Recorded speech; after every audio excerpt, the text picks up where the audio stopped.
Hello, vinyl community. This is Tim Eaton at Vinyl Vengeance. I am doing a video round two. Last week I did a video for One and Done albums. Uh, Pretty much did A through M, or maybe it was A through L.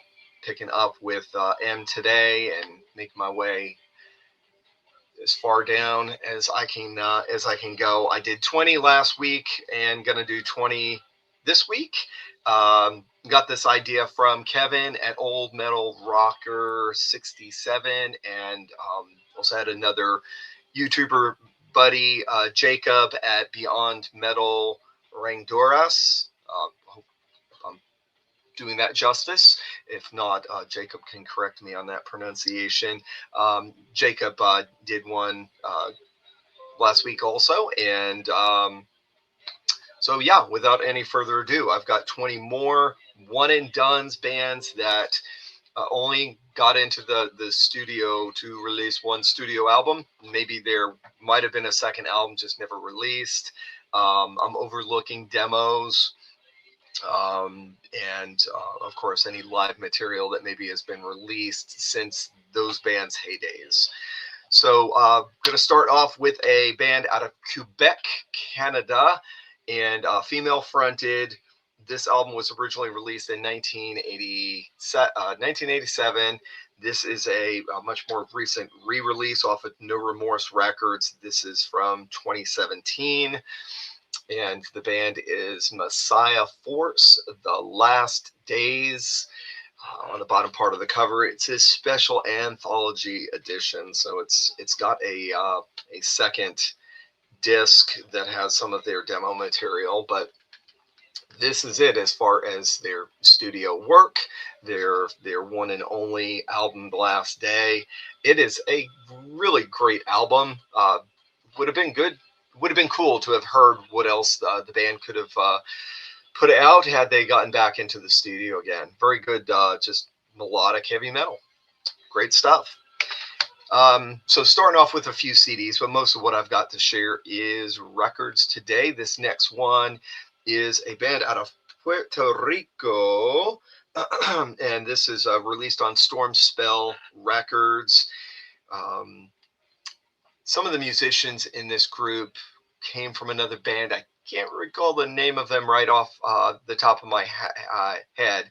I believe the singer has another band. So, these guys have done other music, but as far as this project, Nerval, this was the one and only. This is self-titled. Nerval, says Nerval CD, and there are other guys there. And yeah, they never did anything outside of just this one. The music on this is different than that other band that I can't remember what their name is. I'm not seeing them on here. So yeah, just this one. This was originally released in 2009, and it is traditional metal, maybe a little bit of doom, maybe a little bit. Oh, speaking of doom, a band from Oklahoma, United States. This band was fronted by Dennis Corneliuson. Rest in peace, Dennis. Passed away a few years ago. I guess I know him best from being involved with Place of Skulls, but he had a few different bands that he fronted. But this particular one, Oversoul, was the one and only release. The album is titled 7 Days in November, and this is pure US doom. And got Dennis right there. And his cohort, I believe, is Patrick Barrett, who is the drummer and partial lyricist. And so probably not super easy to get. This was off of released by Gutter Records, but I love it. Great doom. And let's see, this one comes from Los Angeles, a 1986 release. I do believe this has been re-released, but you're not gonna I've never found this in the wild. So this is actually I guess considered an EP. Actually, this is the re-release. So this is not, sorry, this is not the OG copy, but they are floating around out there. This is No Remorse re-release. So this was originally an EP, I believe, with 5 or 6 tracks, and they threw on some demos and one bonus track and 3 demos. And soft rented by Jeff Scott Soto. Any of you Yngwie fans out there will know Jeff Scott, who's been in quite a few bands. But yep, these guys only released this one, and this is a hot EP. If you like your 80s metal, check out that band, check out that album. Next up is Pariah, and you might be thinking, don't they have a bunch of albums? Well, you would be correct if you were talking about the UK thrash band, speed metal or traditional metal, but nope, this is a band out of Florida, just heavy metal. I believe the spelling might be different of Pariah, but the album title is Take a Walk. This was released in 1988. Looks like, to me, it just reminds me of like European power metal as far as the cover artwork. Very cool. There are the guys in the back. I don't know a single one of them, so I'm not gonna read off the names there. But this was released, I believe, independently. Mushroom, yeah, Mushroom Records, independent, but cool piece from the late 80s. Again, that was 1988.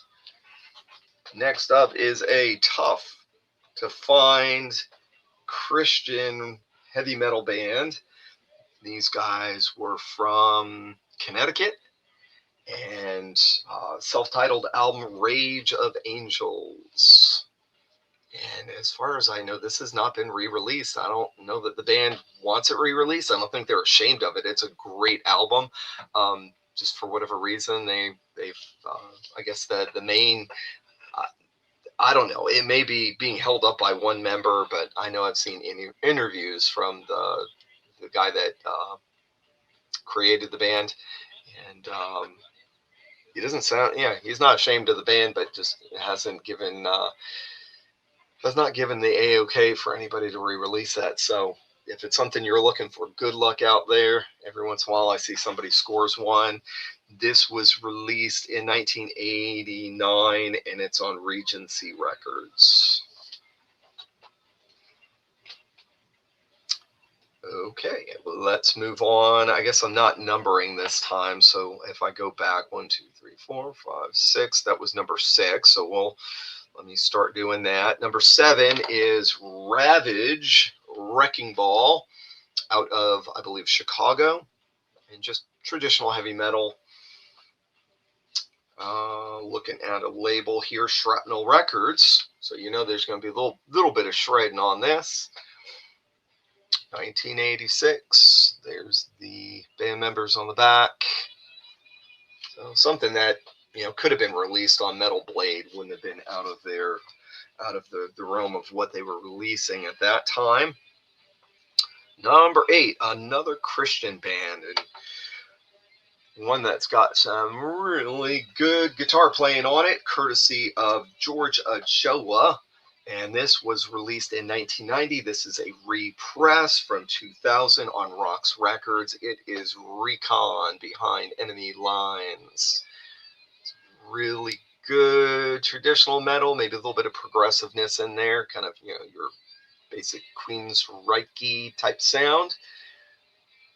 10 tracks. Never released anything else. I know George gets asked all the time, what about another Recon album? And George has got other things going on, so he's I don't think he's going to be tracking down the other guys in this band anytime soon. So if you've got this, enjoy it. Be thankful you have this, because there may not be any more coming from Recon.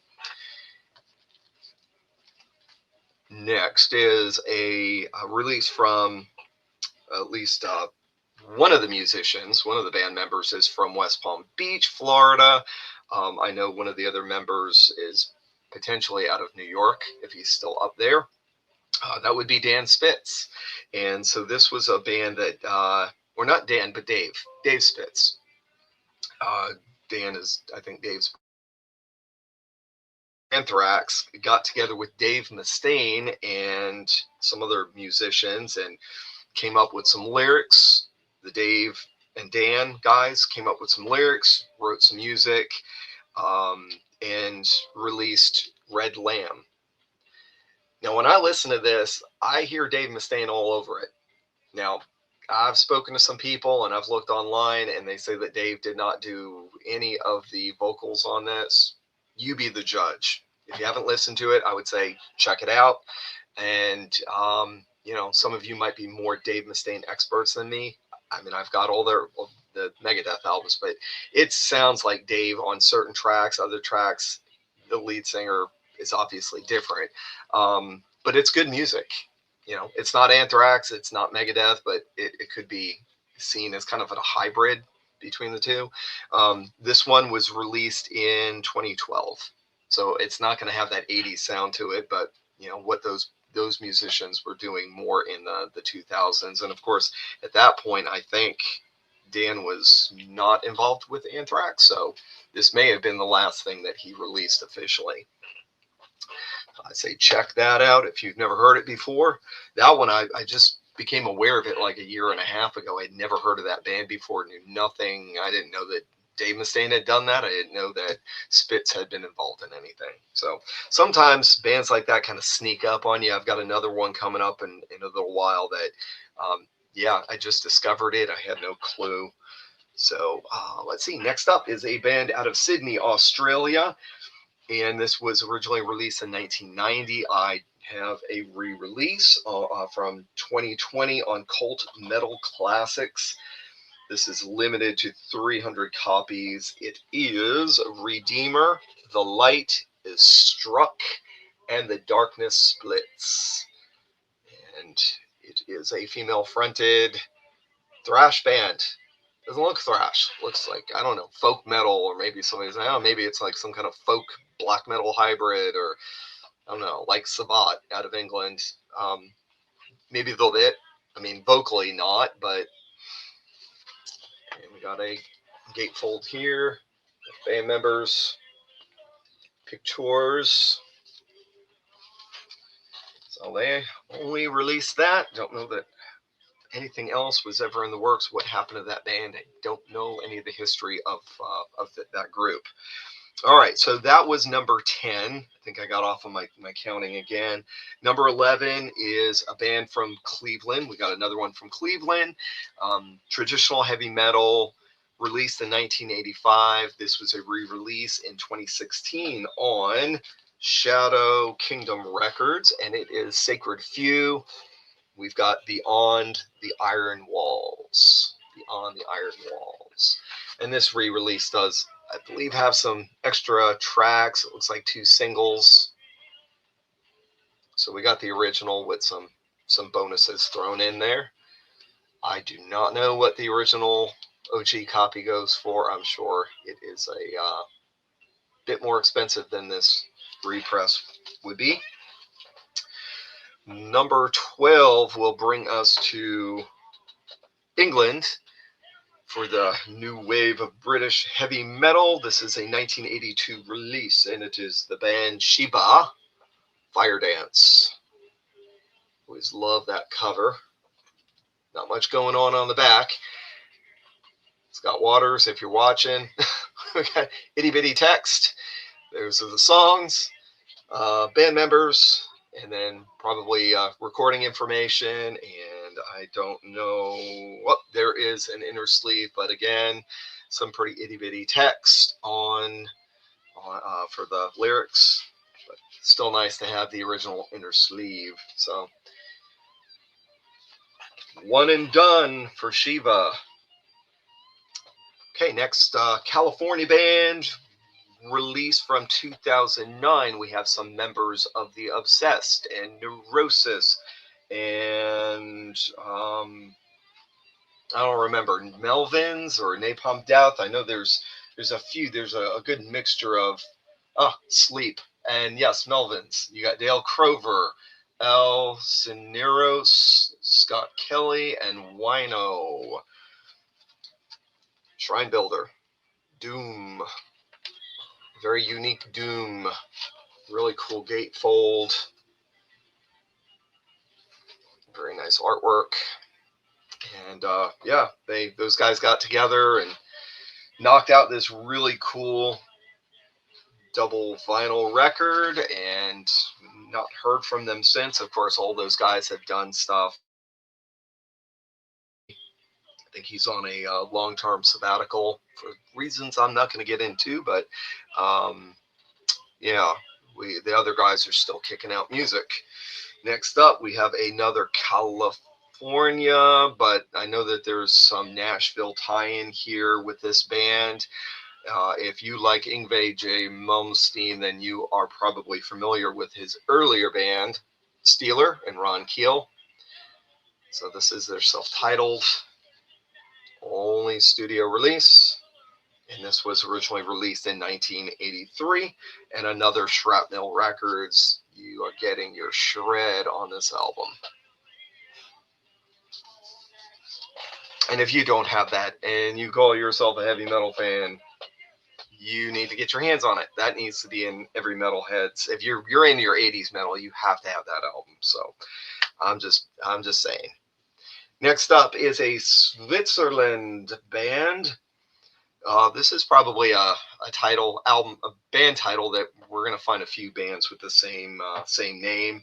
I would say these guys definitely influenced by Deep Purple, not because of the color theme going on the cover, but because of the title, Stormbringer, and because the music has a little bit of a mid Deep Purple sound to it. This was, I believe, an independent release. Looks like from Paris, France, even though these guys are Swedish and not, or yeah, Switzerland, Swedish music project. So yeah, not a big label. And I believe there was one or two other pressings for this around the same time that this came out, different album cover, but it's still an early press. So there was no return to the studio for these guys.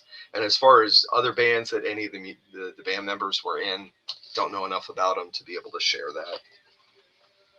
So that one was puts us at number 15. Number 16, another U.S. band with members from other bands. So this time we've got Trouble and King's X, and that would be Doug and Bruce Franklin. Doug Pinnick from King's X and Bruce from Trouble. And this is Super Shine, self-titled, originally released in 2000, I believe probably CD only release, and then Smart Records put this one out in 2001, 2000 and or 2001. I think there's been two pressings since on that one, but those guys, I don't know. Maybe they should get back in the studio and kick out another album, because this is a really great album, and I love everything that both of those musicians have done. So bring on more Super Shine. So that was number 16. That brings us up to number 17. Number 17 is that band I was hinting a few minutes ago about. What? Where did that come from? So the hype sticker says All-Star Project from Mastermind Jed Simon, from Strapping Young Lad and Simmer's Hole and Scar the Martyr, which I'm familiar with one of those bands. And it features Zetro from Exodus, and Gene Hogland, and Baron Stroud from Fear Factory, and Strapping Young Lad, 3 Inches of Blood, and Glenn Alvarez. I didn't get that right, but Glenn's been in both Forbidden and Testament, so I know who Glenn is. Just sorry, Glenn, didn't get your last name pronounced right. The band Tenet. It's like, where did this come from? Sovereign.